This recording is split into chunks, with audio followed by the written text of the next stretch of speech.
Assalamualaikum warahmatullahi wabarakatuh. Baiklah, pada kesempatan kali ini kita akan membahas materi fisika SMA kelas 11 semester 2, yaitu tentang pemanasan global atau global warming. Langsung saja kita akan bahas materinya kali ini.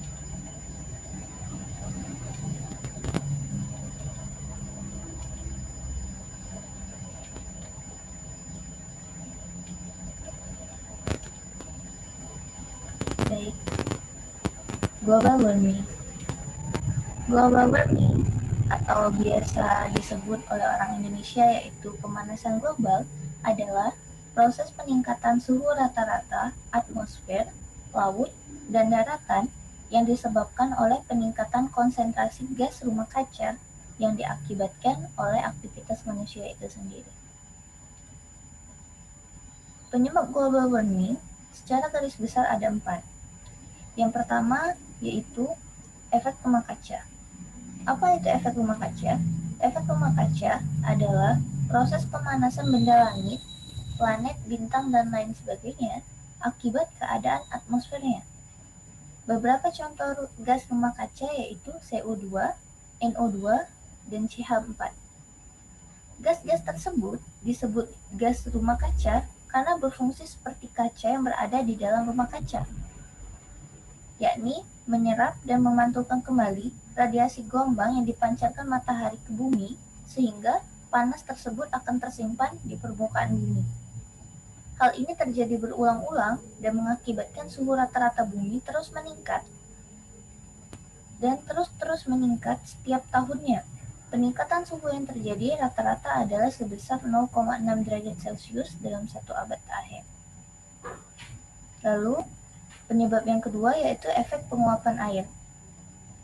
Terjadi pemanasan yang akan menyebabkan meningkatnya proses penguapan air yang mana mengakibatkan bertambahnya uap air di udara dan terjadi kesetimbangan konsentrasi uap air. Penyebab yang ketiga yaitu variasi matahari. Apa itu variasi matahari?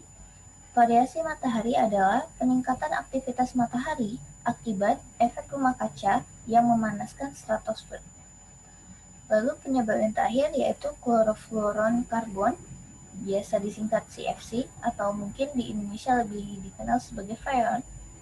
Freon atau CFC ini merupakan suatu senyawa organik yang mudah menguap dan dapat merusak lapisan ozon. Dampak global warming. Tentu saja global warming atau pemanasan global ini memiliki dampak yang mana sangat mempengaruhi kehidupan manusia serta lingkungan. Secara umum, dampak global warming ada 4. Yang pertama, mencairnya gletser atau es di kutub. Mencairnya gletser ini akan mengakibatkan naiknya permukaan air laut yang mana akan menyebabkan terjadinya badai, lalu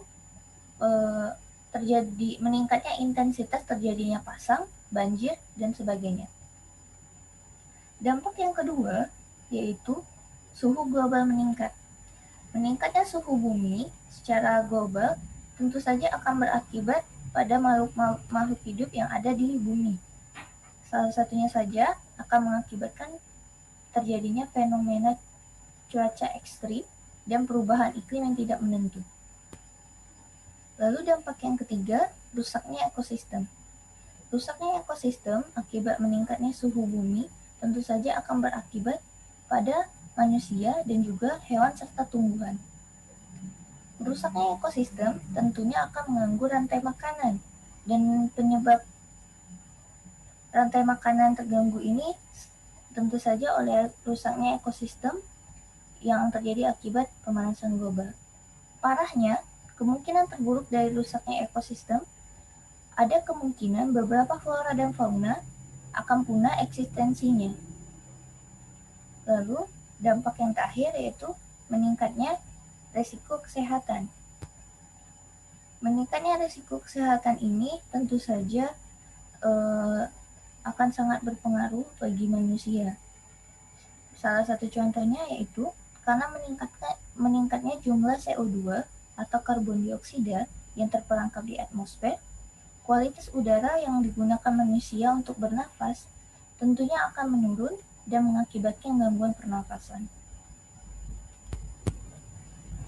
Pengendalian upaya menanggulangi pemanasan global atau global warming ini bisa dimulai dari diri sendiri dan di lingkungan sekitar kita. Walaupun mungkin tidak akan terlalu terlihat dampaknya secara signifikan, namun tentu saja upaya tersebut harus kita lakukan terus-menerus dan dilakukan oleh orang banyak agar beberapa tahun ke depan terlihat perubahan yang telah kita lakukan. Kita tidak dapat menghentikan pemanasan global ini, namun setidaknya kita dapat memperlambat dampak yang ditimbulkan oleh pemanasan global tersebut.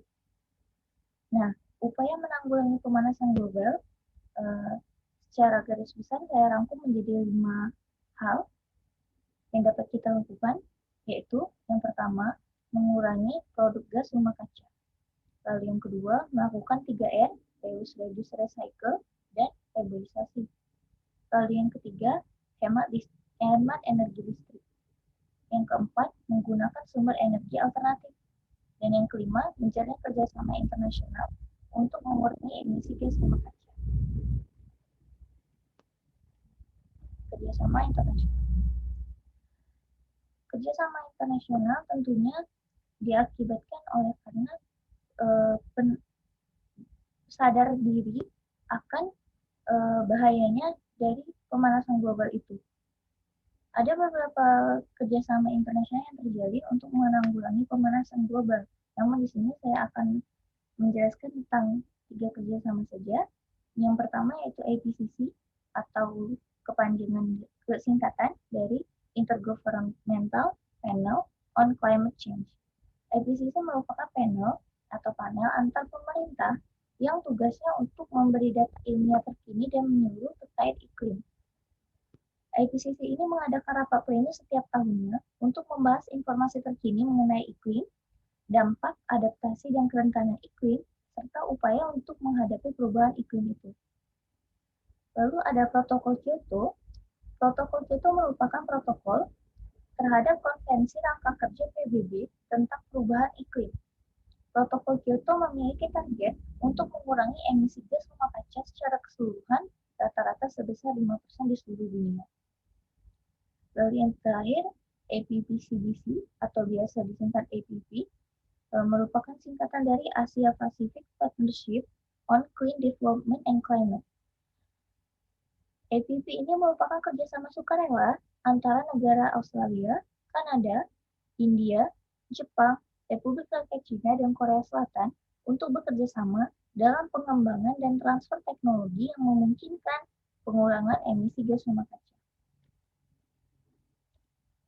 Sekian materi kita kali ini.